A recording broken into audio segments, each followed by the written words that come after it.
میں نے ایسے لوگوں کو بھی دیکھا ہے کہ کسی کے گھر بیٹی پیدا ہو جائے نا تو باقاعدہ فون کر کے افسوس کرتے ہیں، ہر ایک کو جو ہے نا وہ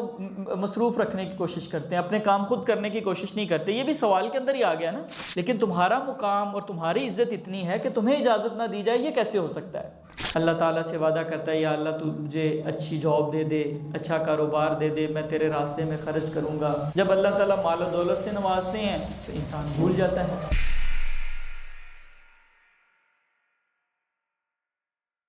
الحمدللہ وکفا والصلاة والسلام علی سید الانبیاء اما بعد فاعوذ باللہ السمیع العلیم من الشیطان الرجیم بسم اللہ الرحمن الرحیم۔ اس سے پچھلے باب میں ہم نے یہ پڑھا تھا کہ والدین کی فرما برداری اور رشتہ داروں کے ساتھ حسن سلوک کے حوالے سے اور صلہ رحمی کے حوالے سے شریعت اسلامیہ نے ہمیں کیا احکامات دیے ہیں۔ اور آج کا جو باب ہے، باب تحریم العقوق وقطیعۃ الرحم، والدین کی نافرمانی اور رشتہ داریوں کو توڑنے کے حوالے سے۔ یعنی پہلے ایجابی پہلو سے یہ بیان ہوا تھا کہ ہمیں کون کون سے کام کرنے ہیں، والدین کے حوالے سے ہماری کیا ذمہ داریاں ہیں، اور رشتہ داروں کے حوالے سے ہماری کیا ذمہ داریاں ہیں، ان کے کون کون سے حقوق ہم نے ادا کرنے ہیں۔ جبکہ اس باب کے اندر امام صاحب نے وہ باتیں ذکر فرمائی ہیں جو والدین کے حوالے سے ہم نے نہیں کرنی، اور رشتہ داریوں کے حوالے سے جن سے ہم نے گریز کرنا ہے۔ تو سب سے پہلے امام صاحب جو ہے وہ قرآن پاک کی آیت نقل کرتے ہیں، فَهَلْ عَصَيْتُمْ إِن تَوَلَّيْتُمْ أَن تُفْسِدُوا فِي الْأَرْضِ وَتُقَطِّعُوا أَرْحَامَكُمْ۔ یہ اللہ تعالیٰ نے منافقین کو خطاب کیا ہے اور ان سے بات کی ہے کہ اے منافقو، تم سے یہی امید ہے کہ ان تولیتم، اگر تمہیں طاقت مل جائے، اگر تمہیں اقتدار مل جائے،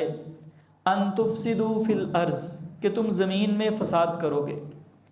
وتقطعوا ارحامکم، اور تم رشتہ داریوں کو توڑ دو گے۔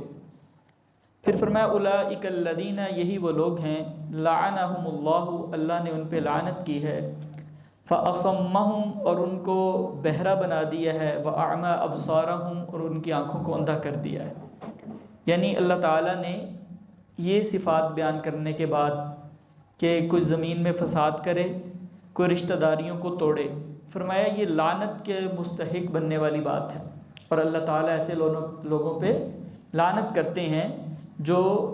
ہے رشتہ داریوں کو توڑتے ہیں۔ پھر فرمایا دوسری آیت کریمہ میں، والذین ینقضون عہد اللہ من بعد میثاقہ، اور وہ لوگ جو اللہ کے وعدوں کو توڑ دیتے ہیں ان کو مضبوط کرنے کے بعد، یعنی پکے وعدے اللہ سے کرتے ہیں پھر اللہ کے وعدوں کو توڑ دیتے ہیں۔ اللہ تعالیٰ سے وعدے انفرادی بھی ہوتے ہیں، اجتماعی بھی ہوتے ہیں۔ انسان اللہ تعالیٰ سے وعدہ کرتا ہے، یا اللہ تو مجھے اچھی جاب دے دے، اچھا کاروبار دے دے، میں تیرے راستے میں خرچ کروں گا، میں دین کے کام کروں گا، میں پھر جو ہے وہ فراغت کے ساتھ تیرے دین کی سربلندی کے لیے محنت اور کوشش کروں گا۔ جب اللہ تعالیٰ مال و دولت سے نوازتے ہیں تو انسان بھول جاتا ہے۔ انسان کہتا ہے، یا اللہ تو مجھے جو ہے وہ عفت اور پاک دامنی کی زندگی عطا کر، ٹھیک ہے، اور مجھے اچھی اولاد عطا کر تاکہ میں تیرا شکریہ ادا کر سکوں، تاکہ میں ان کی اچھی تربیت کر کے ان کو تیرے دین کا داعی بنا سکوں، اور میری جو ازدواجی زندگی ہے میں اس کو ایمان کی تکمیل اور اپنے ایمان کو بڑھانے کا ذریعہ بناؤں۔ لیکن جب اللہ تعالیٰ اس کو یہ نعمتیں عطا کر دیتے ہیں تو انسان پھر وہ وعدے سارے بھول جاتا ہے۔ اسی طرح اجتماعی حوالے سے قومیں اللہ سے بڑے وعدے کرتی ہیں، جیسے ہم نے لا الہ الا اللہ کا نام لے کے ایک ملک حاصل کیا، یہی تھا نا کہ ایک ملک ملے گا، اس میں اللہ کا قانون نافذ کریں گے، اللہ کی شریعت کے مطابق زندگی گزاریں گے۔ اب جب اللہ نے وہ نعمت دے دی ہمیں تو ہم نے اپنے وعدے کو توڑنا شروع کر دیا، ہم نے اس ملک کے اندر فحاشی اور بے حیائی کو فروغ دینا شروع کر دیا، ہم نے اس ملک کو جو ہے وہاں پہ سودی نظام نافذ کر دیا۔ تو اللہ تعالیٰ کے وعدوں کو جو توڑتے ہیں، وَيَقْطَعُونَ، اور توڑ دیتے ہیں۔ یقطعو کا مطلب ہوتا ہے قطع کرنا، ٹھیک ہے، مَا أَمَرَ اللَّهُ بِهِ أَن يُوصَلَ، جس کو ملانے کا اللہ نے حکم دیا ہے، اور وہ کیا چیز ہے؟ رشتہ داری۔ یعنی جن رشتوں کو اللہ نے ملانے کا حکم دیا ہے وہ ان رشتوں کو توڑ دیتے ہیں۔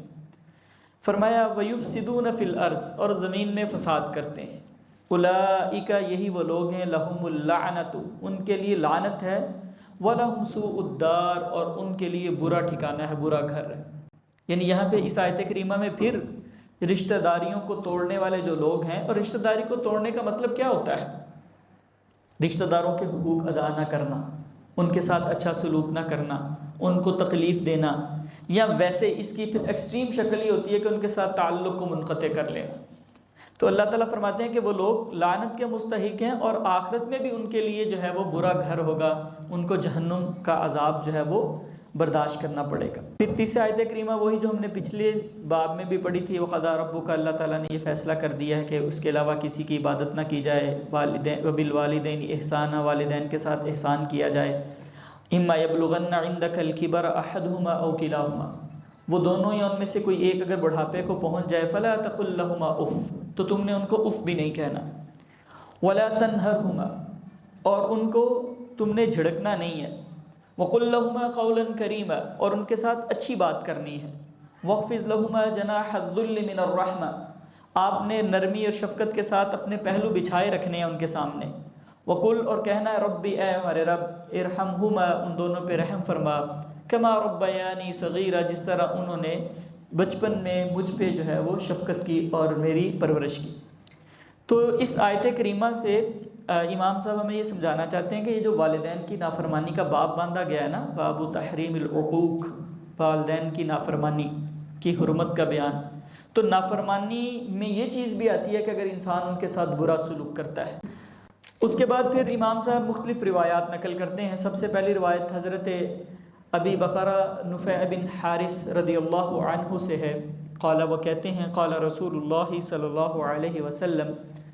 اللہ کے رسول صلی اللہ علیہ وسلم نے فرمایا، الا انبئکم باکبر الکبائر، کیا میں تمہیں کبیرہ گناہوں میں سے بھی جو بڑے بڑے گناہ ہیں وہ نہ بتاؤں؟ ثلاثاً، تین، یعنی فرمایا کہ کبیرہ گناہوں میں سے بھی بڑے گناہ۔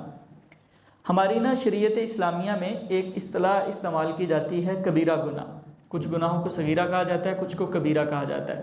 اس پہ باقاعدہ جو ہے وہ کتابیں بھی لکھی گئی ہیں، کچھ علماء نے تمام کبیرہ گناہوں کو اپنی کتابوں کے اندر جمع کیا ہے۔ ان میں سے ایک کتاب کا اردو کے اندر ترجمہ بھی ہوا ہے، معاشرے کی مہلک بیماریاں کے نام سے۔ ابن جوزی رحمہ اللہ نے بھی جو ہے وہ کبیرہ گناہوں کی ایک پوری فہرست بیان کی ہے۔ اس کا پھر کچھ یہ بھی علماء نے تذکرہ کیا ہے کہ کن گناہوں کو کبیرہ گناہوں میں شمار کیا جاتا ہے، تو اس کی کچھ نشانیاں بھی بتائی ہیں کہ جس گناہ پہ لعنت کی بات کی گئی ہو، اس گناہ کرنے والے کو ملعون قرار دیا گیا ہو، اس کا مطلب وہ کبیرہ گناہ ہے۔ جس کام کرنے والے کو، گناہ کا کام کرنے والے پر جہنم کی وعید سنائی گئی ہو، اس کا مطلب ہے وہ کبیرہ گناہ ہے۔ یا جو ایسی آیات یا حدیثیں جن سے پتہ چلتا ہے کہ وہ بندہ صحیح مومن نہیں ہے، صحیح مسلم نہیں ہے، جو بندہ یہ کام کرتا ہے، تو وہ گناہ جو ہے وہ بھی کبیرہ گناہوں میں جو ہے وہ شمار کیے جاتے ہیں۔ تو یہ کبیرہ گناہوں کی ایک پوری فہرست جو ہے وہ ہمیں کتابوں کے اندر مل جاتی ہے۔ اب پیغمبر علیہ السلام فرما رہے ہیں کہ کچھ گناہ کبیرہ گناہ تو ہیں، اور ان میں سے بھی کچھ گناہ جو ہیں وہ بہت بڑے ہیں، میں آپ کو وہ نہ بتاؤں؟ تو صحابہ کہتے ہیں، بلا یا رسول اللہ، اللہ کے رسول ضرور بتائیے۔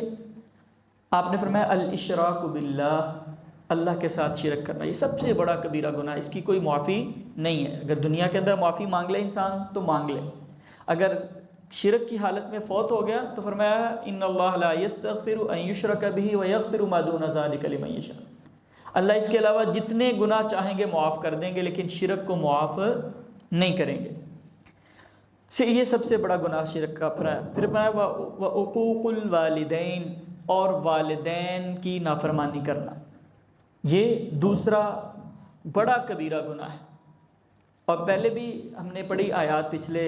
باب کے اندر بھی کہ اللہ تعالیٰ اکثر جگہوں پہ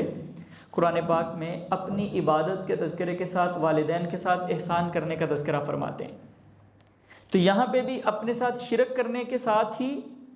اللہ کے رسول صلی اللہ علیہ وسلم کیا کہہ رہے ہیں کہ اللہ کے ساتھ شرک کرنا اور پھر والدین کی نافرمانی کرنا۔ وَكَانَ مُتَّقِيًا، جب آپ یہ بات ارشاد فرما رہے تھے تو آپ ٹیک لگا کے بیٹھے ہوئے تھے، فجالہ سا آپ بیٹھ گئے، جیسے بندہ کوئی اہم چیز بیان کرنے سے پہلے بالکل مستعد ہو کے بیٹھ جاتا ہے۔ پھر آپ نے فرمایا، الا خبردار، وقول الزور، جھوٹی بات، وشہادت الزور، جھوٹی گواہی، فما زال یکررها، اللہ کے رسول یہ بات بار بار دہرا رہے تھے، قول الزور وشہادت الزور، لوگوں جھوٹی گواہی، یہ بھی کبیرہ گناہوں میں سے بڑا گناہ ہے، جھوٹی بات یہ بھی کبیرہ گناہوں میں سے بڑا گناہ ہے۔ حتیٰ قلنا، اتنی دفعہ آپ نے فرمایا، صحابہ کہتے ہیں حتیٰ قلنا، ہم نے کہا لیتہ سکت، کاش کہ آپ خاموش ہو جائیں، یعنی اتنا ہمیں ڈر لگنا شروع ہو گیا، اتنی زیادہ پیغمبر علیہ السلام نے اس بات پہ تاکید فرمائی کہ جھوٹی بات کہنا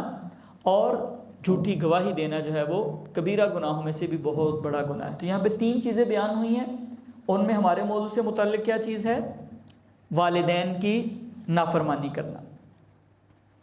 اچھا، یہ جو نافرمانی ہے نا، جیسے میں نے پہلے بھی عرض کیا ہے، بظاہر اس کا ترجمہ نافرمانی ہی کیا جاتا ہے، لیکن علماء نے لکھا ہے کہ جو عقوق ہے اس کے اندر والدین کو پہنچائی جانے والی ہر تکلیف شامل ہے، بلکہ کچھ علماء نے تو یہاں تک لکھا ہے کہ اگر آپ اپنے کپڑے جھاڑتے ہیں اور ان سے گرد و غبار اڑ کے آپ کے والدین پہ پڑتا ہے تو یہ بھی عقوق کے اندر شامل ہے۔ یعنی اتنا والدین کے حوالے سے انسان کو کیئرفل ہونا چاہیے، سوچ سمجھ کے بولے ان کے سامنے، اپنے لہجے پہ 1000 دفعہ غور کرے کہ میں کس لہجے میں بات کر رہا ہوں اپنے والدین کے ساتھ۔ تو یہ بہت ضروری بات ہے۔ جائے کہ انسان کھلم کھلا نافرمانی شروع کر دے، اچھا میں نہیں مانتا۔ اب ہمارے پاس کچھ لوگ آتے ہیں، آگے کہتے ہیں جی وہ ہماری اولاد کہتی ہے کہ جی دیکھیں کہاں اللہ نے فرض قرار دیا کہ تمہاری ہر بات ہم نے ماننی ہے، ہم بڑے ہو گئے ہیں، ہم اپنی مرضی کریں گے۔ تو والدین کو انکار کر دینا یہ بہت بڑے کبیرہ گناہوں میں سے ایک گناہ ہے۔ انسان کو کوشش کرنی چاہیے کہ وہ اپنے والدین کی باتوں کو تسلیم کرے، جہاں تک ممکن ہو سکے ان کی بات کو فالو کرنے کی کوشش کرے۔ ہاں، اگر وہ گناہ کی بات کا حکم دیتے ہیں تو لا طاعت لمخلوق فی معصیت اللہ، آپ صلی اللہ علیہ وسلم نے فرمایا کہ اللہ کی نافرمانی جو ہے وہ مخلوق کے حکم کی وجہ سے نہیں کی جا سکتی۔ جب گناہ کے کام کا حکم نہیں دیتے پھر ان کی بات کو ماننے کی کوشش کرنی چاہیے۔ اگلی حدیث عن عبداللہ بن عمرو بن العاص رضی اللہ عنہما، یہ دونوں چونکہ صحابی ہیں، عبداللہ بھی اور ان کے باپ عمر بن عاص بھی، وہ نبی صلی اللہ علیہ وسلم سے روایت کرتے ہیں، آپ نے فرمایا الکبائر، کبیرہ گناہ کیا ہیں؟ الاشراک باللہ، اللہ کے ساتھ شرک کرنا، وعقوق الوالدین، والدین کی نافرمانی کرنا، وقتل النفس، کسی کو ناحق قتل کر دینا، والیمین الغموس، اور جھوٹی قسم۔ غموس کا مطلب ہوتا ہے ڈبو دینے والی، تو ڈبو دینے والی قسم اس کو اس لیے کہا جاتا ہے، اس کا لفظی ترجمہ بتاتا ہے ڈبو دینے والی قسم۔ اور وہ قسم کون سی ڈبوتی ہے؟ جو انسان حرام قسم کھا لیتا ہے، جھوٹی قسم کھا لیتا ہے اپنے فائدے کے لیے، کسی کے فائدے کے لیے۔ قرآن پاک میں اور احادیث میں پیغمبر علیہ السلام نے اس پہ بہت زیادہ بات کی ہے۔ آپ نے فرمایا من اقتطع حق امرئ مسلم بیمین فاجر، جو جھوٹی قسم کے ساتھ کسی کے مال پہ قبضہ کر لیتا ہے، بات قسم تک پہنچ گئی کہ اچھا یہ قسم دے دے تو یہ پیسے اس کو دے دیتے ہیں، یہ فلاں چیز ہم اس کو دے دیں گے، اس کی بات کو تسلیم کر لیں گے، اب وہ جھوٹی قسم کھا لیتا ہے مال کے لیے۔ فرمایا فقد اوجب اللہ علیہ النار، اللہ جہنم کو اس پہ واجب قرار دے دیتے ہیں۔ تو اسی طرح اگر گواہی دینی پڑے تو وہ بھی سچی دینی چاہیے۔ فرمایا ولو علی انفسکم، تمہارے اپنے خلاف ہی کیوں نہ پھر بھی گواہی سچی دو، اوی الوالدین، والدین کے خلاف کیوں نہ ہو، والاقربین، قریبی رشتہ داروں کے خلاف کیوں نہ ہو، بات تم نے سچی کرنی ہے۔ تو یہ کبیرہ گناہوں کا تذکرہ کیا، اور اس حدیث مبارکہ میں بھی جو ہے وہ والدین کی نافرمانی کو اس کے اندر جو ہے وہ شامل کیا گیا ہے۔ اگلی روایت ان رسول اللہ صلی اللہ علیہ وسلم قال، اللہ کے رسول صلی اللہ علیہ وسلم نے فرمایا من الکبائر، کبیرہ گناہوں میں سے یہ ہے کہ شتم الرجل والدیہ، آدمی کا اپنے والدین کو برا بھلا کہنا، والدین کو گالی دینا۔ قالوا، انہوں نے کہا یا رسول اللہ، اللہ کے رسول صلی اللہ علیہ وسلم، هل یشتم الرجل والدیہ، یہ بھی ہو سکتا ہے کہ والدین اپنے بندہ جو ہے کوئی آدمی اپنے والدین کو برا بھلا کہنا شروع کر دے، یہ کیسے ممکن ہے کہ ایک بندہ اپنے والدین کو گالیاں دینا شروع کر دے؟ قال، فرمایا نعم، ہاں، یسب ابا الرجل، وہ کسی کے باپ کو گالی دیتا ہے، فیسب اباہ، تو وہ اس کے باپ کو گالی دے گا، اس کا مطلب ہے کہ اس نے خود اپنے باپ کو گالی دی ہے۔ ویسب امہ، وہ اس کی ماں کو گالی دے گا، فیسب امہ، تو وہ بھی آگے سے اس کی ماں کو گالی دے گا، تو اس کا مطلب ہے کہ اس نے خود اپنی ماں کو گالی دی۔ تو اس حدیث مبارکہ میں ایک چیز تو یہ پتہ چلتی ہے کہ یہ والدین کی نافرمانی کا باب باندھ کے امام صاحب نے حدیث یہ نقل کی ہے، تو سمجھایا یہ جا رہا ہے کہ والدین کو تکلیف دینا ہی والدین کی نافرمانی کے اندر، یہ بھی حقوق کے اندر شامل ہے کہ آپ ان کو برا بھلا کہنا شروع کر دیں، ان کے ساتھ بدسلوکی شروع کر دیں، آپ ان کے حقوق کا خیال نہ کریں، ان کی ضروریات کا خیال نہ کریں، تو یہ ساری چیزیں حقوق کے اندر شامل ہیں۔ تو اس کی ایک شکل یہ بیان ہوئی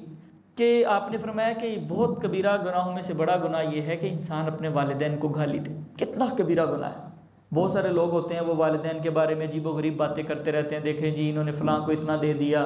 فلاں کے ساتھ زیادہ پیار کرتے ہیں، فلاں کا زیادہ حقوق کا خیال کیا، مجھے کچھ نہیں دیا، میرے ساتھ بڑی زیادتی کی۔ بھئی والدین تمہیں کچھ بھی نہ دیں، پھر بھی تمہاری ذمہ داری ہے کہ تم ان کے حقوق کو ادا کرو۔ حضرت ابراہیم علیہ السلام کا واقعہ کتنا معروف ہے کہ باپ کیا کہتا ہے کہ میں تجھے رجم کر دوں گا، میرے گھر سے نکل جاؤ یہاں سے۔ گھر سے بھی بے دخل کر دیا، اوپر سے دھمکیاں بھی دیں، لیکن پھر بھی ابراہیم علیہ السلام کیا کہہ رہے ہیں؟ یا ربی یا ابتا، اے میرے ابا جان، یا ابتی یا ابتی یا ابتی یا ابتی، ایک ہی طریقے سے اپنے والدین کو بلا رہے ہیں، یہ کہہ کہ اے ابا جان اے ابا جان۔ تو اس سے پتہ چلتا ہے کہ والدین کی طرف سے اگر کوئی ایسی بات بھی ہو جائے جس کو بظاہر انسان بہت برا سمجھتا ہے، نقصان دہ سمجھتا ہے، پھر بھی انسان کو یہ حق نہیں پہنچتا کہ وہ اپنے والدین کے ساتھ برا سلوک کرے، چہ جائے کہ ان کو گالیاں دینا شروع کر دے۔ یہ اتنا بڑا جرم ہے کہ صحابہ اس کا تصور ہی نہیں کر سکتے تھے۔ جب آپ نے کہا نا کہ والدین کو گالی دینا بہت کبیرہ بڑا گناہ ہے، تو صحابہ کہتے ہیں اللہ کے رسول یہ کیسے ہو سکتا ہے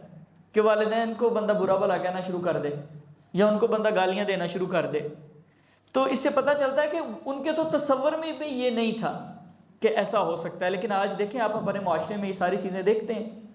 پھر آپ صلی اللہ علیہ وسلم نے اس کی مزید وضاحت کر دی کہ اس کی ایک شکل یہ بھی ہے نا کہ آپ کسی کے باپ کو گالی دیتے ہیں، وہ آپ کے باپ کو گالی دے گا۔ اس کا مطلب ہے کہ آپ اپنے والدین کو خود گالی دلوا رہے ہیں۔ آپ کسی کی والدہ کو گالی دیتے ہیں، وہ آپ کی والدہ کو گالی دے گا، تو آپ بھی شریک جرم ہیں، آپ کو بھی گناہ مل رہا ہے۔ اس لیے علماء کہتے ہیں کچھ لوگ ہوتے ہیں نا، وہ اپنے آپ میں نا بہت اپنے آپ کو فرینک ثابت کرنے کے لیے دوست کہ ہماری آپس میں بڑی فرینکنس ہے، ایسے ہی ماں کی گالیاں دینا شروع کر دیتے ہیں ایک دوسرے کو، باپ کی گالیاں دینا شروع کر دیں۔ تو یہ بہت بری بات ہے کہ والدین کو گالیاں دینا شروع کر دی جائیں فرینکنس کے نام پہ۔ تو ایسے دوستوں سے انسان کو کنارہ کشی اختیار کرنی چاہیے جو اس کے والدین کو گالیاں دے رہے ہیں، چاہے وہ اپنی طرف سے یہ کہہ رہے ہیں کہ ہم بہت مذاق کر رہے ہیں، ہم تو بہت جو ہے وہ خوش مزاجی کا مظاہرہ کر رہے ہیں۔ اس سے اگلی جو روایت ہے وہ آگے پھر امام صاحب تھوڑا سا بیان کرتے ہیں لوگوں کے ساتھ قطع رحمی کا بھی۔ نبی محمد جبیر بن مطعم رضی اللہ عنہ، جبیر بن مطعم ایک صحابی ہیں، ابو محمد ان کی کنیت ہے۔ وہ کہتے ہیں ان رسول اللہ صلی اللہ علیہ وسلم قال، اللہ کے رسول صلی اللہ علیہ وسلم نے فرمایا لا يدخل الجنت قاطع، قطع رحمی کرنے والا جنت میں نہیں جائے گا۔ قال سفیان فی روایتی، حضرت سفیان نے اس روایت میں فرمایا یعنی قاطع رحم، یعنی رشتوں کو توڑنے والا جنت میں نہیں جائے گا، یعنی رشتہ داریوں کو توڑنا اتنا بڑا گناہ ہے کہ یہ انسان کے جنت میں جانے میں رکاوٹ بن جائے گا۔ ہم تو کہتے ہیں نا اچھا ہمیں کیا پرواہ، وہ نہیں کرتے تو ہم کیا کریں، ٹھیک ہے وہ ہمارے ساتھ اچھا سلوک کریں گے تو ہم بھی کریں گے، نہیں بولتے تو ہم بھی نہیں بولتے۔ وہ حضرت ابو ہریرہ رضی اللہ تعالیٰ عنہ کی روایت پچھلے باب میں گزری ہے نا کہ فرماتے ہیں کہ میرے کچھ رشتہ دار ہیں، میں ان کے ساتھ اچھا سلوک کرتا ہوں، وہ میرے ساتھ برا سلوک کرتے ہیں، میں ان کے ساتھ تعلق جوڑنے کی کوشش کرتا ہوں، وہ میرے ساتھ تعلق توڑنے کی کوشش کر رہے ہیں۔ تو آپ نے فرمایا کہ اللہ کی طرف سے تمہارے لیے ایک مددگار مقرر کر دیا گیا ہے۔ تو انسان کو چاہیے کہ کسی بھی صورت میں اپنے رشتوں کو منقطع نہ کرے، بلکہ بعض روایات میں کچھ صحابہ کا طرز عمل آتا ہے کہ صحابی بیان دعا کرنے لگے ہیں تو قسم دے کے کہتے ہیں کہ اگر ہماری مجلس میں کوئی قطع رحمی کرنے والا ہے جس نے اپنے کسی رشتہ دار کے ساتھ تعلق کو توڑا ہوا ہے تو وہ ہماری مجلس سے اٹھ جائے، کہیں ایسا نہ ہو کہ اس کی وجہ سے ہماری دعائیں بھی قبول نہ ہوں۔ یعنی اتنا بڑا جرم ہے رشتوں کو توڑ دینا۔ ہم دیکھیں نا چھوٹی چھوٹی بات پہ لڑائیاں کرتے ہیں، کئی مہینے کئی سال تک لڑائی جاری رہتی ہے۔ انا ہے بس ایک، جی فلاں سال میں انہوں نے ایسے کہا تھا، فلاں موقع پہ انہوں نے ایسے کر دیا تھا۔ وہ قرآن پاک میں واقعہ آتا ہے نا حضرت عائشہ رضی اللہ تعالی عنہ پہ جب بہتان لگا نا تو اس کے پس منظر میں آتا ہے کہ اس کا شکار بہت سارے مسلمان بھی ہو گئے، پروپیگنڈے کا شکار۔ ان میں کچھ لوگ ایسے بھی تھے جو حضرت ابوبکر صدیق رضی اللہ تعالیٰ عنہ کے رشتہ دار بھی تھے، اور حضرت ابوبکر صدیق ان کی کفالت بھی کرتے تھے، ان کو پیسے وغیرہ دیتے تھے، ان کی مالی ضروریات پوری کرتے تھے۔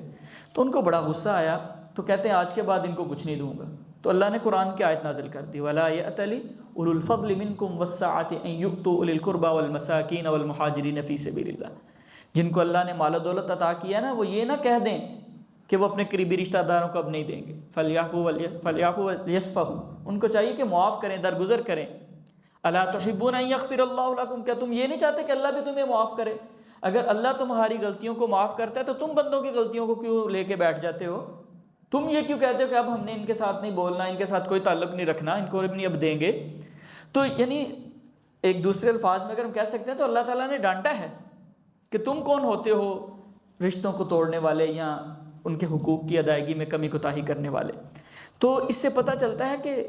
رشتوں کو ملانا جو ہے وہ بہت امپورٹنٹ کام ہے، اور رشتوں کو توڑنا لعنت کا مستحق بنا دیتا ہے. تو ہمیں بھی چاہیے کہ ہم اپنے خاندان میں رشتوں کو ملانے کی کوشش کریں، تہیہ کر لیں کہ آج ہی سے ہم نے اپنے رشتوں کو بہتر کرنے کی کوشش کرنی ہے. جس کے ساتھ لڑائی ہو گئی ہے، کوئی جھگڑا ہو گیا ہے، کسی وجہ سے بول چال بند ہے، تو انسان کی قدر میں کمی نہیں ہوتی. حدیث میں کیا آتا ہے؟ اللہ کے رسول صلی اللہ علیہ وسلم نے فرمایا واللہ، اللہ کی قسم، واللہ ما نقصت صدقۃ من مال، صدقہ کرنے سے مال کم نہیں ہوتا. وما زاد اللہ عبدا بعفو الا عزا، اللہ کی قسم کہ معاف کرنے والے کی وجہ سے اللہ عزت میں اضافہ ہی کرتے ہیں. اور ساتھ کہا وما تواضع احد للہ الا رفعہ اللہ، جو اللہ کی خاطر جھک جاتا ہے، عاجزی اختیار کر لیتا ہے، اللہ اس کو بلندیاں عطا کرتے ہیں. ہم سوچتے ہیں کہ نہیں نہیں نہیں، ہم تو اس طرح بلند ہوں گے کہ اینٹ کا جواب پتھر کے ساتھ دیں. کوئی آپ سے ایک قدم پیچھے ہٹتا ہے تو 10 قدم مجھ سے پیچھے ہٹیں، ان کو بتائیں کہ ہم بھی کچھ ہیں، انا کو درمیان میں لے آتے ہیں. تو حدیث میں تو یہ آتا ہے کہ لا یحل لمسلم ان یہجر اخاہ فوق ثلاث، کسی مسلمان کے لیے جائز نہیں کہ 3 دن سے زیادہ کسی مسلمان کو چھوڑ دے. یہ عام مسلمان کی بات ہو رہی ہے، 3 دن کی بات ہو رہی ہے، اور قریبی رشتہ داروں کا تو اس سے بھی زیادہ حق ہوتا ہے. فرمایا 3 دن سے زیادہ تو ویسے ہی جائز نہیں ہے. چلے 3 دن تک تو چلے ہوتا ہے انسان کو غصہ ہے، 3 دن کے بعد تو فوری جا کے آپ کو جو ہے وہ صلح کر لینی چاہیے، معاملے کو سیدھا کر لینا چاہیے. لیکن ہمارے تو 3 ماہ گزر جاتے ہیں، 3 سال، بلکہ 30 سال گزر جاتے ہیں، تعلقات ٹوٹے ہوئے ہیں، انا درمیان میں حائل ہے، وہ رشتوں کو جوڑنے نہیں دیتی. تو ہمیں جو ہے ان چیزوں کا خیال کرنا چاہیے. اگلی جو روایت ہے یہ حضرت ابو عیسیٰ مغیرہ بن شعبہ رضی اللہ تعالی عنہ سے ہے، عن النبی، وہ نبی صلی اللہ علیہ وسلم سے روایت کرتے ہیں. قال، آپ نے فرمایا ان اللہ تعالی، بے شک اللہ تعالیٰ نے حرم علیکم، حرام قرار دیا ہے تم پر، حقوق الامہات، ماؤں کی نافرمانی کو. پچھلی روایات میں والدین کا تذکرہ تھا، یہاں پہ خاص طور پہ والدہ کا تذکرہ کر دیا، کیونکہ جو خواتین ہوتی ہیں نا وہ چیزوں کو زیادہ فیل کرتی ہیں، تو ماؤں کو زیادہ جو ہے وہ زیادہ حساس ہوتی ہیں، اس لیے ان کا زیادہ خیال کرنا چاہیے. تو فرمایا کہ اللہ تعالیٰ نے ماؤں کی نافرمانی تم پر حرام قرار دے دی ہے. ومنعا، اور روک لینا، مطلب جہاں پہ خرچ کرنے کا شریعت نے حکم دیا ہے وہاں پہ خرچ کرنے سے رک جانا، اپنے آپ کو روک لینا، اس کو بھی اللہ نے حرام قرار دے دیا ہے. اللہ تعالیٰ نے ذمہ داری دی ہے آپ کو کہ آپ نے اپنے بیوی بچوں پہ خرچ کرنا ہے اپنی استطاعت کے مطابق. تو اگر کوئی بندہ اپنی استطاعت کے مطابق خرچ نہیں کرتا، کنجوسی کرتا ہے، ہاتھ کو روک لیتا ہے، ایک یہ ہے کہ یہ نہیں ہے کہ بہت زیادہ عیاشی کرے، لیکن اپنی استطاعت کے مطابق بھی اگر خرچ نہیں کرتا تو کنجوسی کرنے کے لیے، مال بچانے کے لیے، بچت کرنے کے لیے، تو فرمایا کہ یہ ٹھیک نہیں ہے. منعن کا مطلب جہاں اللہ نے حکم دیا ہے اس چیز سے رکو. یہاں اللہ تعالیٰ نے غرباء اور مساکین پہ خرچ کرنے کا حکم دیا ہے، اور ضروریات لوگوں کی ہوتی ہیں، معاشرے کے لوگوں کا خیال کرنا، دین کے فروغ کے لیے خرچ کرنا، تو ان سے خرچ کرنے سے رک جانا جو ہے، آپ اس کے بارے میں مانگنا شروع کر دیتے ہیں. کوئی چیز اگر مثال کے طور پہ تقسیم ہو رہی ہے، آپ اس کے حقدار نہیں ہیں اور وہ آپ کی ضرورت کی نہیں ہے، خواہ مخواہ لوگوں کو عادت ہوتی ہے کہ چیزیں اکٹھی کرتے چلے جاتے ہیں،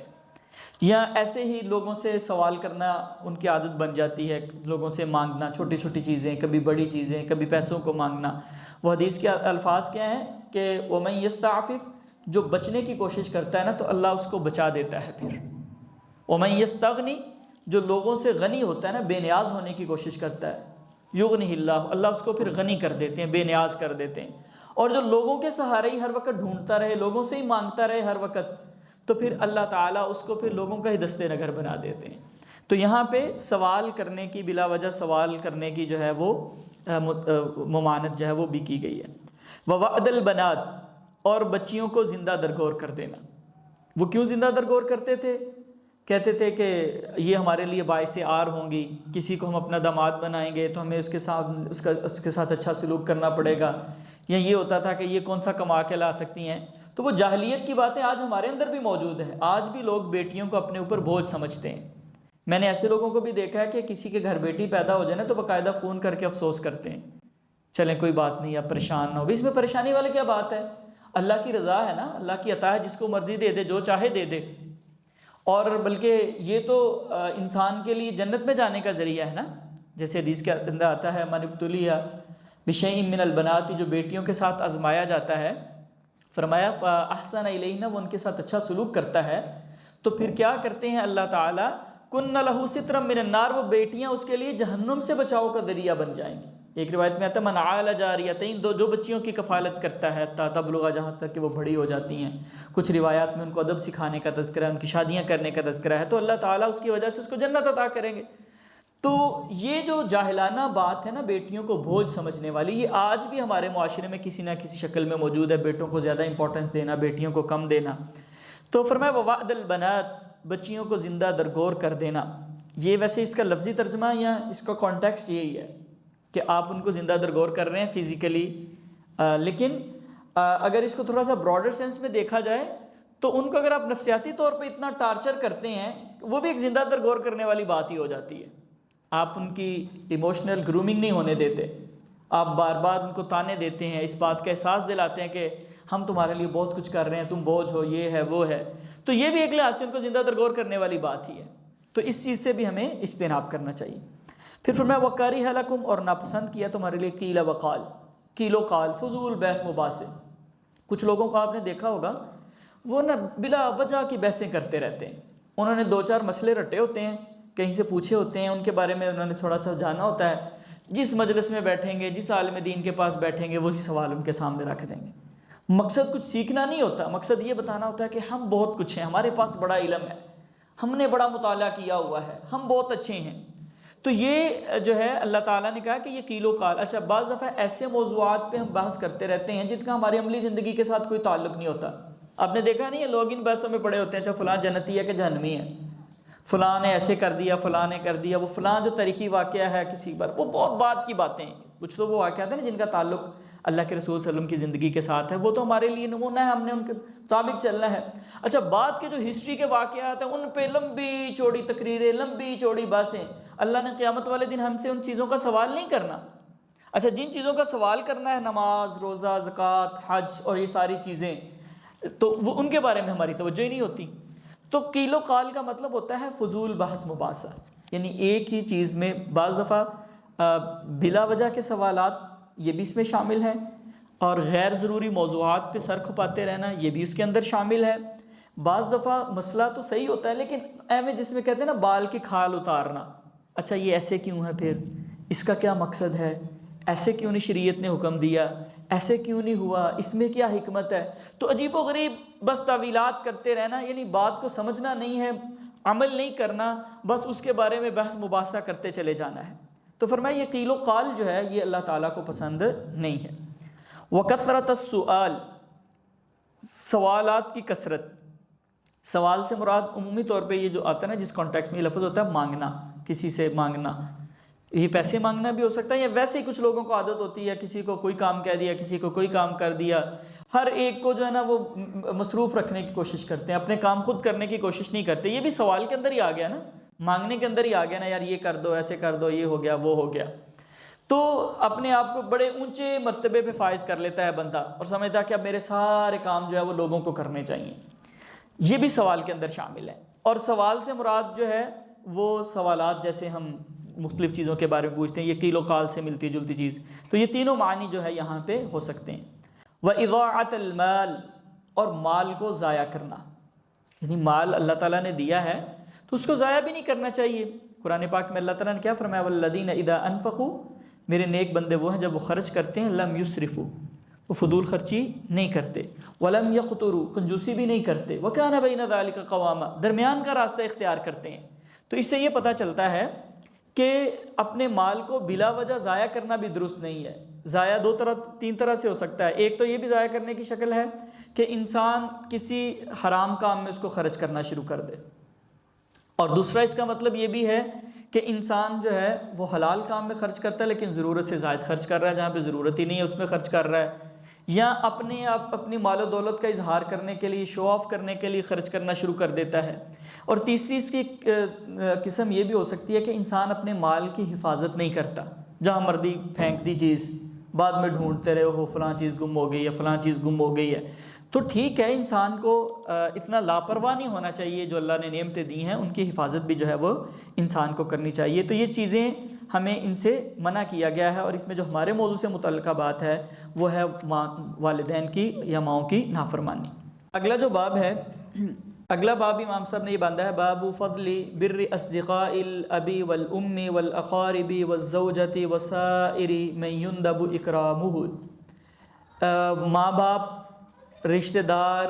بیوی اور جن کا اکرام کرنا، عزت کرنا، جو اکرام اور عزت کے مستحق لوگ ہیں، ان کے دوستوں کے ساتھ اچھا سلوک کرنے کا باب۔ پہلے تھا والدین کے ساتھ اچھا سلوک کرنا، رشتہ داروں کے ساتھ اچھا سلوک کرنا، اب یہ ہے کہ والدین کے جو دوست ہیں، رشتہ دار ہیں، جاننے والے ہیں، یا آپ کے اور دیگر رشتہ داروں کے آگے جاننے والے ہیں، ان کے ساتھ اچھا سلوک کرنا۔ اس میں ایک روایت حضرت عبداللہ بن عمر رضی اللہ تعالی عنہما کی ہے، پہلی ان نبی صلی اللہ علیہ وسلم نے فرمایا ان ابر البر، نیکیوں میں سے ایک بڑی نیکی ہے، ان یصل الرجل ود ابیہ، کہ آدمی اپنے باپ کے دوستوں کے ساتھ اچھا تعلق کرے۔ یعنی والدین کے ساتھ اچھے سلوک کا ایک طریقہ یہ ہے کہ آپ والدین سے متعلقہ جو لوگ ہیں ان کی بھی عزت کریں۔ یہ تو روایت مختصر ہے نا، ایک روایت میں تفصیل بھی آتی ہے اس کی۔ حضرت عبداللہ بن عمر رضی اللہ تعالیٰ عنہ سفر میں تھے، آپ کو ایک بدو نظر آیا، اب آپ نے اس کو بلایا، پوچھا تم کون ہو، اس نے اپنا تعارف کروایا۔ تو اب حضرت عبداللہ بن عمر رضی اللہ تعالیٰ عنہ کے پاس ایک امامہ تھا، وہ اکثر صحرا کے اندر سفر کرتے ہوئے اس کی ضرورت پڑتی ہے تپش سے بچنے کے لیے، اور ایک ساتھ نا ایکسٹرا سواری تھی، جب وہ اونٹ سے یا گھوڑے وغیرہ سے تھک جاتے تو وہ اس پھر گدھے پہ سوار ہو جاتے تھے تاکہ ان کو تھوڑی سی راحت نصیب ہو۔ تو حضرت عبداللہ بن عمر رضی اللہ تعالیٰ عنہ نے اس شخص کو دیکھا،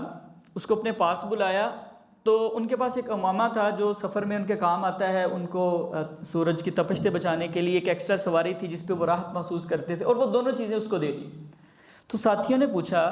حضرت عبداللہ بن عمر رضی اللہ تعالیٰ عنہ سے کہ یہ بدو لوگ ہیں، ان کو تو تھوڑا بہت بھی دے دیا جائے، تھوڑا سا اکرام ان کا کر لیا جائے تو یہ راضی ہو جاتے ہیں،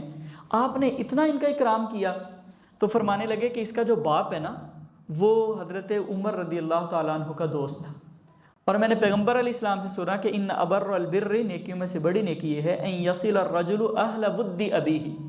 کہ آدمی جو ہے اپنے باپ کے دوستوں کے گھر والوں کے ساتھ بھی اچھا سلوک کرے۔ یعنی آپ دیکھیں کہاں تک، نہیں باپ کے ساتھ اس نے سلوک تو ہے ہی ہے، باپ کے دوست کے ساتھ بھی اچھا سلوک کرنا ہے، اس کے گھر والوں کے ساتھ بھی اچھا سلوک کرنا ہے، تو یہ انسان کے فرائض میں شامل ہے، اور اس کا نبی صلی اللہ علیہ وسلم نے باقاعدہ جو ہے اس کی تبلیغ کی ہے، تلقین کی ہے امت کو۔ اس سے اگلی روایت حضرت ابو اسید رضی اللہ تعالی عنہ سے ہے، مالک بن ربیعہ الساعدی،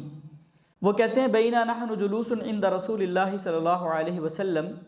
ہم نبی صلی اللہ علیہ وسلم کے پاس ایک دن بیٹھے ہوئے تھے، اذ جاءہ رجل من بنی سلمہ، بنو سلمہ سے ایک شخص آیا، فقال، اس نے کہا یا رسول اللہ، اے اللہ کے رسول، هل بقی من بر ابوی شیء، کیا میرے والدین کے ساتھ جو میری نیکی ہے اس میں سے کوئی چیز بچ گئی ہے،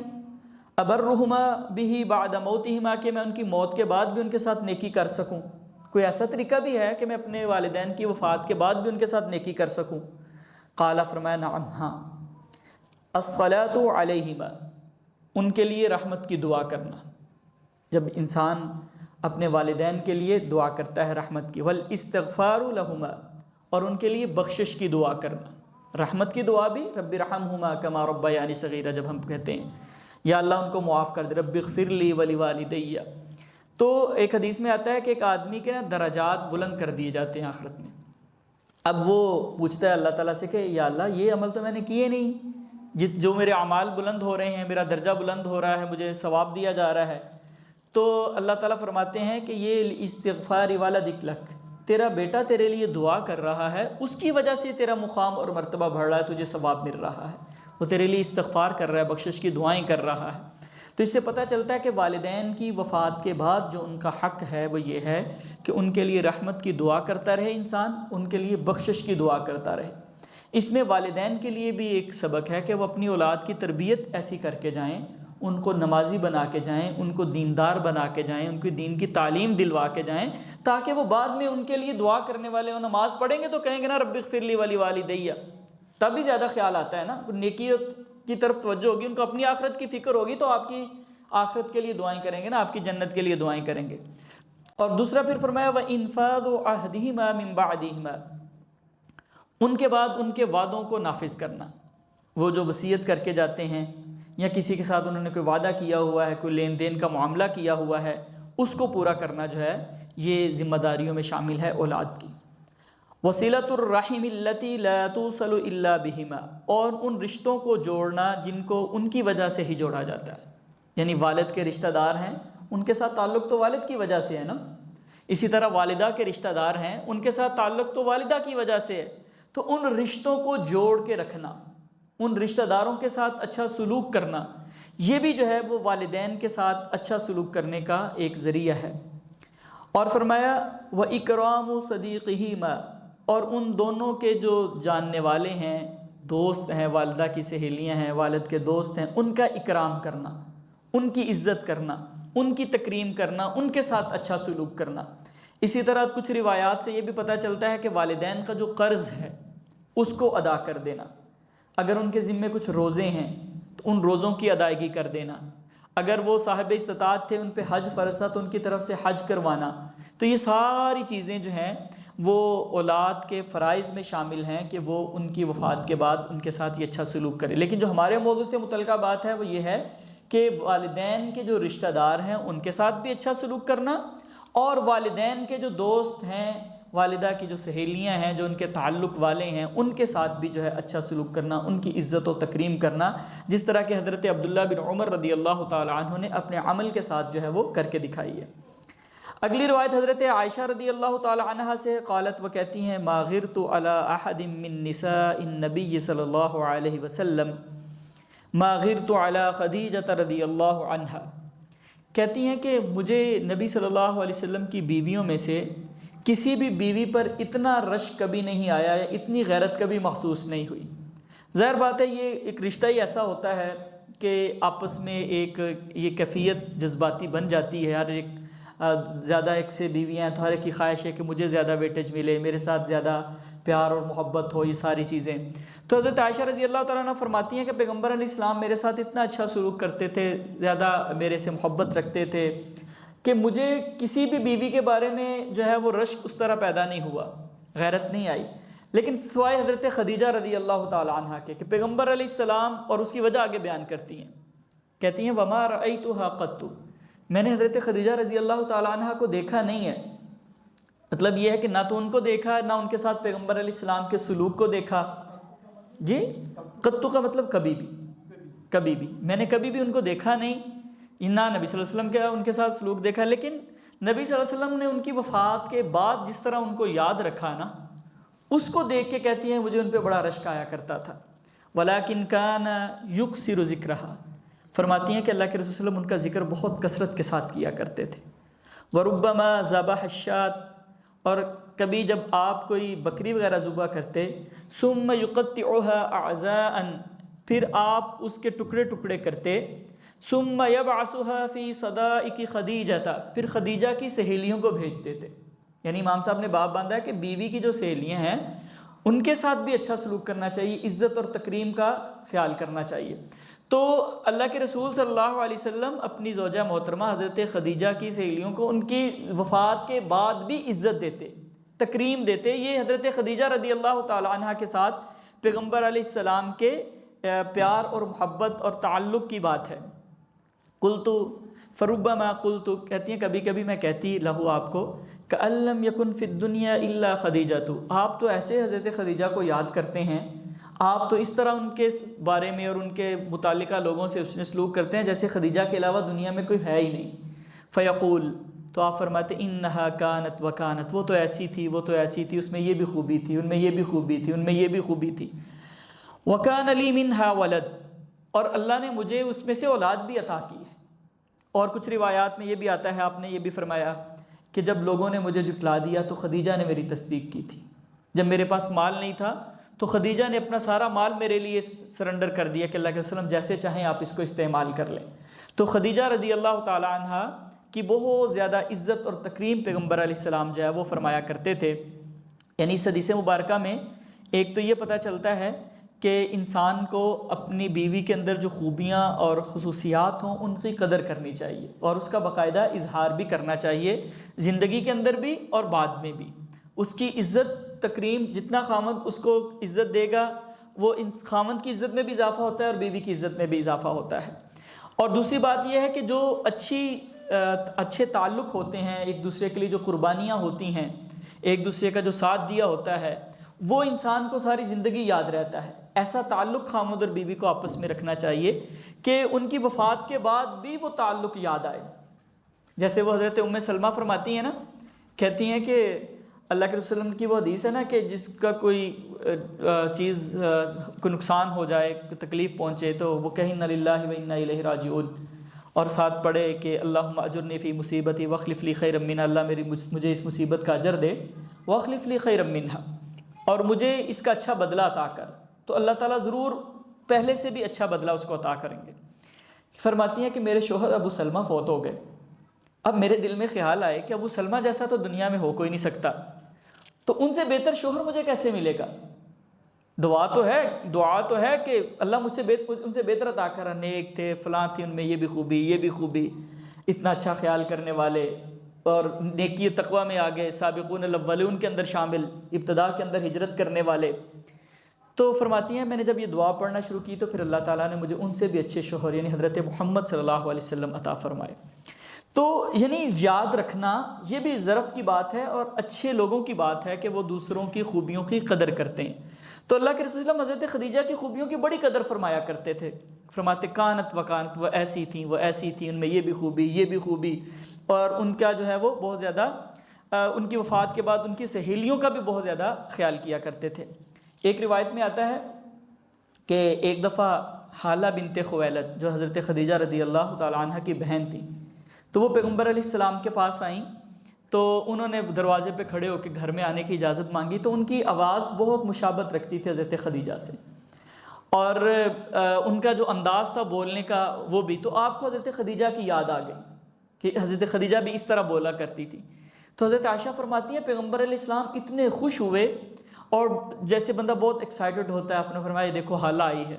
تو ایک تو ان کی بہن کی عزت اور تکریم بھی اس میں، اور دوسرا وہی یاد والی بات کہ ان کی بہن کو دیکھ کے، تو یہ باب امام صاحب نے اصل میں یہ باندھا ہے کہ جو آپ کے والدین ہیں، جو آپ کی بیوی ہے اور دیگر جو لوگ ہیں، ان کے متعلقین کے ساتھ بھی اچھا سلوک کیا جائے۔ یہاں پہ تو امام یہ جو مختصر ہم پڑھ رہے ہیں نا ریاض الصالحین، جو مکمل ریاض الصالحین، اس کے اندر ایک حدیث امام صاحب نے نقل کی ہے، وہ حضرت انس رضی اللہ تعالیٰ عنہ کی، وہاں سے انہوں نے باب کا اختتام کیا، وہ میں سنا کے پھر بات کو آگے ختم کرتے ہیں۔ تو وہ کہتے ہیں حضرت انس رضی اللہ تعالیٰ عنہ کہ حضرت عبداللہ بن جریر بجلی، یہ ایک صحابی ہیں بہت زیادہ پیغمبر علیہ السلام کی جو طریقے پہ عمل کرنے والے، وہ میرے ساتھ ایک سفر میں تھے، تو وہ میری بڑی عزت کر رہے تھے، میری خدمت کرتے تھے، حالانکہ میں عمر میں چھوٹا تھا، وہ عمر میں مجھ سے بہت بڑے تھے۔ تو میں نے ان کو کہا کہ آپ ایسا نہ کریں، آپ بڑے ہیں مجھ سے، تو آپ میری اتنی خدمت کر رہے ہیں، آگے بڑھ بڑھ کے مجھے عزت و تکریم دے رہے ہیں۔ تو وہ فرمانے لگے کہ ہم نے دیکھا ہے کہ انصار بھی پیغمبر علیہ السلام کی بڑی خدمت کیا کرتے تھے، اور میں نے قسم کھائی تھی، یعنی میں نے ارادہ کیا تھا کہ اگر مجھے اللہ نے توفیق دی تو میں انصاریوں کی بھی اسی طرح خدمت کروں گا جس طرح انہوں نے پیغمبر علیہ السلام کی خدمت کی۔ یعنی پیغمبر علیہ السلام کی عزت و تکریم تو ہے ہی ہے نا، جو لوگ پیغمبر علیہ السلام کی عزت و تکریم کرتے رہے، آپ کے خدمت گار رہے، ان کی خدمت کرنا بھی صحابہ اپنے لیے باعث فخر سمجھتے ہیں، حالانکہ وہ بھی صحابیت کے شرف پہ فائز ہیں، بڑے عظیم صحابی ہیں، لیکن چونکہ حضرت انس رضی اللہ تعالیٰ عنہ پیغمبر علیہ السلام کی خدمت میں رہے ہیں، اس لیے وہ حضرت انس رضی اللہ تعالیٰ عنہ کی خدمت کرنا اپنے لیے باعث سعادت سمجھتے ہیں۔ تو جس بندے کے ساتھ آپ کو زیادہ محبت ہوتی ہے، جتنا زیادہ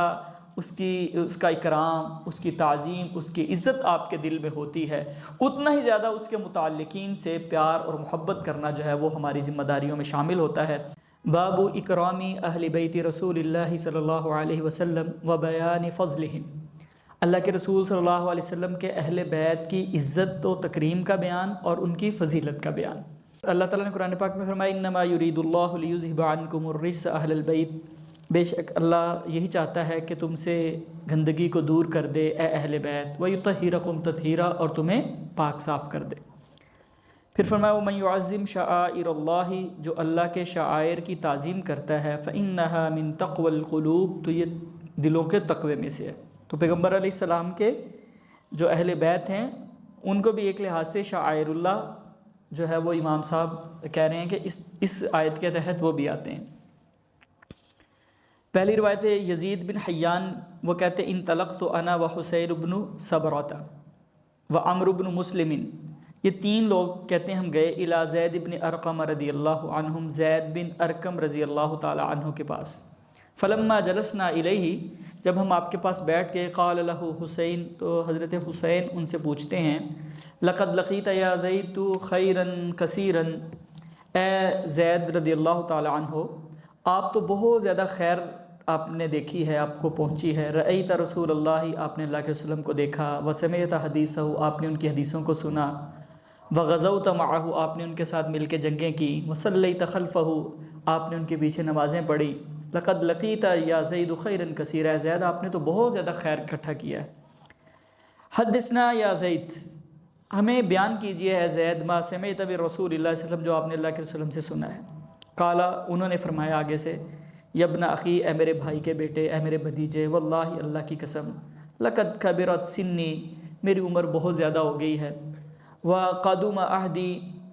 اور پیغمبر علیہ السلام کا وقت گزرے بھی بہت زمانہ ہو گیا ہے، یہ آپ کی وفات کے کافی دیر بعد کی بات ہے۔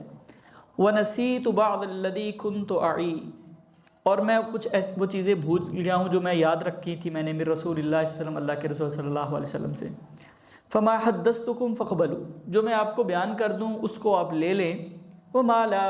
اور اگر میں کچھ نہ بیان کر سکوں فلا تکلفونیہ، پھر آپ مجھے اس کے بارے میں زیادہ مجبور نہ کریں، مکلف نہ بنائیں۔ ثم قال، پھر انہوں نے حدیث بیان کی، کہتے ہیں قام رسول اللہ صلی اللہ علیہ وسلم یوما فینا خطیبا، ایک دن اللہ کے وسلم ہمارے درمیان کھڑے ہوئے خطبہ دیتے ہوئے، بماء، ایک کنویں کے پاس،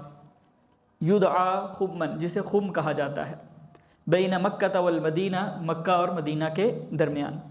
فحمد اللہ، پس اللہ کی حمد بیان کی، واثنى علیہ، اور اللہ کی ثنا بیان کی، ووعظ، اور ہمیں واعظ کی، وذکر، اور ہمیں تذکیر کی، اللہ کی یاد دلائی۔ ثم قال، پھر آپ نے فرمایا اما بعد، الا، خبردار، ایھا الناس، اے لوگو، فانما انا بشر، میں ایک انسان ہوں، یوشک ان یاتی رسول ربی، ممکن ہے کہ جلد ہی اللہ کی طرف سے بلانے والا آ جائے، فاجیبا، اور میں لبیک کہہ دوں، وانا تارک فیکم ثقلین، میں تم میں دو چیزیں چھوڑ کے جا رہا ہوں، اولہما کتاب اللہ، ان میں سے پہلی چیز اللہ کی کتاب ہے، فیہ الہدی والنور، اس میں ہدایت ہے، والنور، روشنی ہے، فخذوا بکتاب اللہ، تم اللہ کی کتاب کو پکڑ لو، واستمسکوا بہ، اور اس کو مضبوطی کے ساتھ اس کے ساتھ چمٹ جاؤ۔ فحث علی کتاب اللہ، انہوں نے اللہ کی کتاب کے بارے میں ترغیب دلائی، ورغب فیہ، ہمیں بہت زیادہ اس کے بارے میں موٹیویٹ کیا، رغبت دلائی۔ ثم قال، پھر آپ نے کہا دوسری چیز کیا ہے، واہل بیتی، اور میرے اہل بیت، اذکرکم اللہ، میں تمہیں اللہ کی یاد دلاتا ہوں، فی اہل بیتی، اپنے اہل بیت کے بارے میں، اذکرکم اللہ فی اہل بیتی، میں تمہیں اپنے اہل بیت کے بارے میں اللہ کی یاد دلاتا ہوں، یعنی میرے اہل بیت کے بارے میں اللہ سے ڈرتے رہنا۔ فقال لہ حسین، حضرت حسین پوچھتے ہیں، ومن اہل بیتہ یا زید، اہل زید آپ کے اہل بیت کون ہیں؟ الیس نساؤہ من اہل بیتہ، کیا آپ کی بیویاں آپ کے اہل بیت نہیں ہیں؟ قال، آپ نے فرمایا، نساؤہ من اہل بیتہ، آپ کی بیویاں آپ کے اہل بیت میں سے ہی ہیں، ولیکن اہل بیتہ، لیکن آپ کے اہل بیت وہ بھی ہیں، من حرم الصدقۃ بعدہ، جن پر آپ کے بعد صدقہ حرام قرار دے دیا گیا ہے، یعنی کچھ قبیلوں پہ، کچھ لوگوں پہ صدقہ حرام ہے، ان کو پیغمبر علیہ السلام کے اہل بیت میں شمار کیا جاتا ہے۔ قال، انہوں نے کہا، ومن ہم، وہ کون ہیں؟ قال، وہ فرمانے لگے، ہم آل علی، حضرت علی کی آل ہے، و آل عقیل، حضرت عقیل کی آل، و آل جعفر، حضرت جعفر کی آل، و آل عباس، حضرت عباس کی آل، قال فرمایا کل ہؤلاء حرم الصدقہ، پوچھا گیا کہ ان سب پہ صدقہ حرام ہے؟ قال، آپ نے فرمایا نعم، ہاں۔ اس حدیث مبارکہ میں جو مین ٹاپک ہے وہ یہ بیان ہوا ہے کہ اللہ کے رسول صلی اللہ علیہ وسلم کے اہل بیت کا بہت زیادہ خیال کرنا چاہیے انسان کو۔ دیکھیں نا، والدین کے رشتہ داروں اور دوستوں کا اگر احترام ہے تو پیغمبر علیہ السلام کے اہل بیت، ان کی تو کیا ہی پھر عزت و تکریم ہمارے دل و دماغ کے اندر ہونی چاہیے، اور ان کا کتنا ہمیں خیال کرنا چاہیے، اور خاص طور پہ ان پہ تو صدقہ بھی حرام ہے۔ اگر کوئی واقعی، کچھ لوگ ہیں ویسے سید بنے ہوئے ہیں نا اپنا نام روشن کرنے کے لیے، لیکن اگر کوئی واقعی سید ہو، آپ کے اہل بیت میں سے ہو، صدقہ اس پہ حرام ہے اور وہ بیچارہ مجبور ہو، ضرورت مند ہو، تو ہم اس کی ضرورت پوری نہ کریں تو یہ کتنی بد نصیبی کی بات ہوگی ہمارے لیے۔ تو بہت زیادہ ہمیں اللہ کے رسول فرما رہے ہیں، میں تمہیں اللہ کی یاد دلاتا ہوں، اللہ سے ڈراتا ہوں میں اپنے اہل بیت کے بارے میں، ان کا خیال رکھتے رہنا۔ اس حدیث مبارکہ میں ایک اہل بیت کی وضاحت بھی ہوئی ہے کہ آپ کی بیویاں بھی اہل بیت میں سے۔ ہمارے یہاں نا کچھ لوگ ہیں وہ یہ سمجھتے ہیں کہ اہل بیت میں بیویاں شامل نہیں ہیں، حالانکہ اگر دیکھا جائے تو اصل میں اہل بیت ہیں ہی پیغمبر علیہ السلام کی بیویاں ہیں۔ قرآن نے جن کو اہل بیت کہا ہے نا، یہ جو آیت ہم نے پڑھی ہے انما یرید اللہ لیذھب عنکم الرجس اہل البیت، اس آیت کریمہ سے پہلی آیات پڑھیں اور اس کے بعد والی آیات پڑھیں، سب میں نبی صلی اللہ علیہ وسلم کی بیویوں کا تذکرہ ہو رہا ہے نا، تو اس کا مطلب ہے کہ پیغمبر علیہ السلام کی بیویوں کو قرآن نے اہل بیت کہا ہے۔ اسی طرح حضرت ابراہیم علیہ السلام کی بیوی کو قرآن نے کیا کہا ہے؟ اتعجبین من امر اللہ رحمۃ اللہ وبرکاتہ علیکم اہل البیت، کیا تم اللہ کے معاملے میں تعجب کرتے ہو، تم پر اللہ کی رحمتیں اور برکتیں ہوں اے اہل بیت۔ تو اہل بیت تو ہوتے ہی گھر والے نا، بیوی بچے ہوتے ہیں، لیکن جب یہ آیت کریمہ نازل ہوئی تو اللہ کے رسول صلی اللہ علیہ وسلم نے حضرت علی رضی اللہ تعالیٰ عنہ کو، حضرت فاطمۃ الزہرا رضی اللہ تعالیٰ عنہ کو، حضرت حسن حسین رضی اللہ عنہما کو بلایا اور ان کو ایک چادر کے نیچے بٹھا کے کہا اللہم ہؤلاء اہل بیت، اللہ یہ میرے اہل بیت۔ اب اس جملے کا مطلب کیا ہے؟ یہ کوئی اللہ کو سمجھا تو نہیں رہے کہ میرے اہل بیت یہ ہیں، یہ اصل میں دعا تھی کہ اللہ ان کو بھی اہل بیت میں شامل کر۔ اس لیے ہمارا عقیدہ ہے کہ حضرت علی رضی اللہ تعالیٰ عنہ، حضرت فاطمۃ الزہرا اور حضرت حسن حسین بھی آپ کے اہل بیت میں شامل ہیں۔ اور اس حدیث مبارکہ میں مزید اس کی ایکسٹینشن یہ ہے کہ آل علی، آل عقیل، آل جعفر، آل عباس رضی اللہ عنہم، وہ سارے اہل بیت کے اندر شامل ہیں، تو ہمیں ان کا جو ہے وہ خیال کرنا چاہیے۔ اس حدیث مبارکہ کو لے کے نا اس خطبے میں نبی صلی اللہ علیہ وسلم نے حضرت علی رضی اللہ تعالیٰ عنہ کے بارے میں بھی کہا کہ جو میرا دوست ہے وہ علی کا بھی دوست ہے۔ اس کو خطبہ غدیر خم کہا جاتا ہے۔ خم ایک جگہ تھی، یعنی ایک یوں سمجھ لیں کہ جہاں پہ لوگ پڑاؤ کرتے تھے، کنواں تھا، اس کے پاس آپ نے جو ہے یہ خطبہ ارشاد فرمایا تھا۔ تو اس میں حضرت علی رضی اللہ تعالیٰ عنہ کے بارے میں بھی فرمایا تھا کہ جو میرا دوست ہے وہ اس کا بھی دوست ہے۔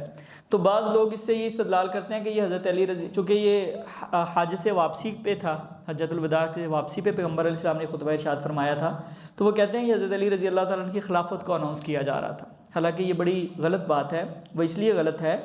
کہ پہلی بات تو یہ ہے کہ اگر یہ آپ کی خلافت کو اناؤنس کرنا ہوتا تو آپ حج کے موقع پہ اناؤنس کرتے، جہاں پہ سارے قبائل جمع تھے،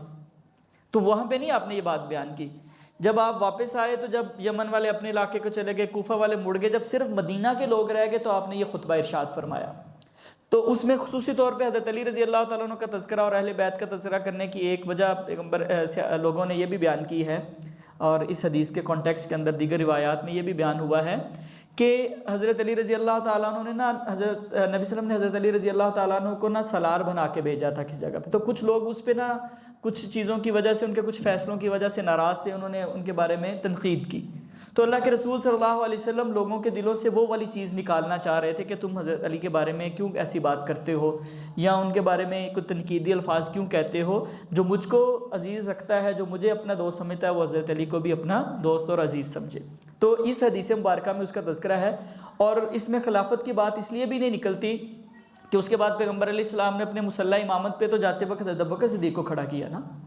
اور بلکہ وہ آخری ایام میں واقعات آتے ہیں کہ حضرت عباس رضی اللہ تعالیٰ عنہ حضرت علی کو کہتے ہیں آئیں ذرا نبی صلی اللہ علیہ وسلم سے نا خلافت کا لکھوا لیں، تو حضرت علی رضی اللہ تعالیٰ عنہ فرماتے ہیں کہ نہیں، میں تو نہیں جاتا، نبی صلی اللہ علیہ وسلم نے آپ کو کہنا تو نہیں، اگر آپ کے حق میں نہ کہا تو بعد میں امت نے آپ کو خلافت دینی نہیں ہے۔ تو اس سے پتہ چلتا ہے کہ آپ نے خلافت اناؤنس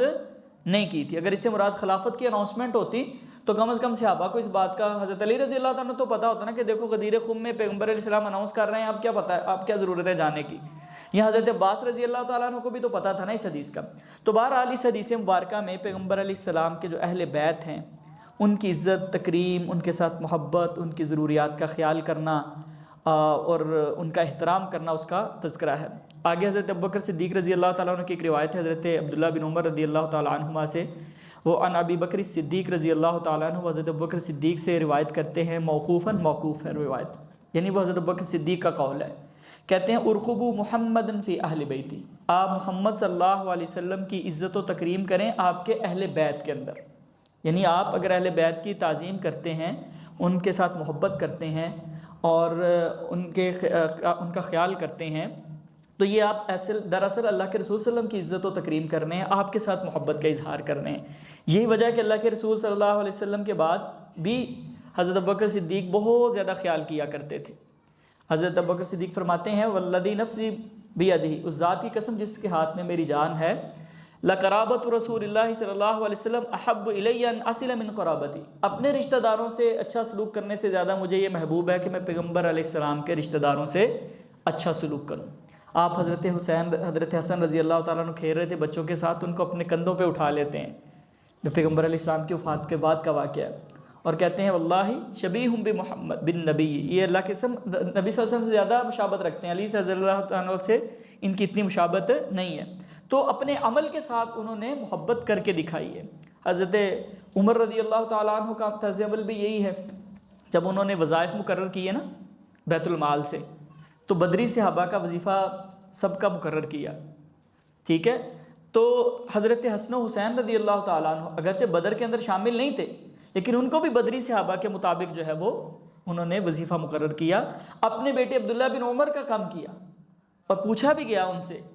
تو فرمانے لگے کہ میں نے ان کی عزت و تکریم کی خاطر ان کا وظیفہ جو ہے وہ زیادہ مقرر کیا ہے۔ تو حضرت عمر رضی اللہ تعالیٰ عنہ نے بھی، وہ ایک واقعہ بڑا معروف ہے کہ حضرت حسین رضی اللہ تعالیٰ عنہ کو فرماتے ہیں کہ آپ آیا کرو ہمارے پاس۔ وہ ایک دفعہ ملنے کے لیے گئے تو دیکھا کہ وہ کسی کے ساتھ مشورہ کر رہے ہیں، اندر کوئی بات چیت کر رہے ہیں، اور ان کے بیٹے حضرت عمر رضی اللہ تعالیٰ عنہ کے وہ آئے دروازے پہ، لیکن ان کو اجازت نہیں ملی اندر جانے کی۔ تو حضرت حسین رضی اللہ تعالیٰ عنہ نے سوچا کہ وہ مصروف ہیں، تو وہ بھی واپس چلے گئے۔ کچھ دنوں کے بعد ملاقات ہوئی تو انہوں نے بتایا کہ میں آپ کے پاس آیا تھا، لیکن وہ ایسے مصروف تھے، آپ کے بیٹے کو بھی اجازت نہیں ملی، تو میں بھی واپس چلا گیا۔ تو حضرت عمر رضی اللہ تعالیٰ فرماتے ہیں کہ تم میرے بیٹے سے زیادہ حقدار ہو میرے پاس آنے کے، اس کی الگ بات ہے کہ اس کو اجازت نہیں ملی، لیکن تمہارا مقام اور تمہاری عزت اتنی ہے کہ تمہیں اجازت نہ دی جائے، یہ کیسے ہو سکتا ہے؟ اور پھر جب حضرت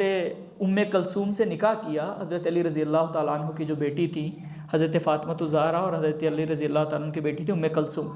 تو فرمانے لگے کہ مجھے شادی کی اس طرح حاجت نہیں ہے، لیکن پیغمبر کے خاندان سے اپنی نسبت جوڑنا چاہتا ہوں۔ شادی کے بعد جا کے لوگوں کو کہا مجھے مبارکباد دو، میرا نبی کے خاندان کے ساتھ تعلق جڑ گیا ہے۔ تو اپنے عمل کے ساتھ صحابہ نے پیغمبر علیہ السلام کے اہل بیت کی عزت اور تکریم جو ہے وہ کر کے دکھائی ہے۔ اللہ تعالیٰ سے دعا ہے کہ اللہ ہمیں بھی پیغمبر علیہ السلام کے اہل بیت سے محبت کرنے والا، ان کی عزت و تکریم کرنے والا بنا دے۔ وما علیہ الا البلاغ۔